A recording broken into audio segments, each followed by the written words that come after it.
Hello Arif. হ্যাঁ মামা বল। একটু বাসার নিচে আত তো। এইটা আমি বাসার নিচে আইতাম। আরে বেটা তোরে নিয়ে এক জায়গায় যামু। আহ আরে মামা এই টাইমে তো আমার একটা কাজ আছিল। আচ্ছা ঠিক আছে আসতেছি। তোরে লয়ে এক জায়গায় যামু। আহ এত রাতে আবার কই যাবি? আরে বাবা আস না। আহ আচ্ছা ঠিক আছে চল।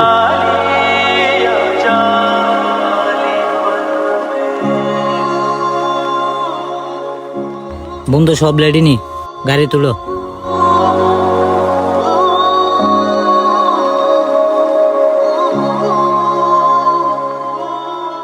কিরে 12:30 বাজে আইসা পড়ছো? কিরে মামা এত আয়োজন? আরে মামা আজকে কি ভুলে গেছস? আজকে যে তোর বার্থডে। হ্যাপি বার্থডে বন্ধু। তোরা আমার জন্য এত কিছু করলি, তোদের কথা আমার মৃত্যুর আগ পর্যন্ত মনে থাকবে। আরে বন্ধু তোর জন্য এমন কি করতে পারছি, তুই তো আমাদের বেলায় আরো বেশি করস। আচ্ছা এসব কিছু বাদ দে বন্ধু।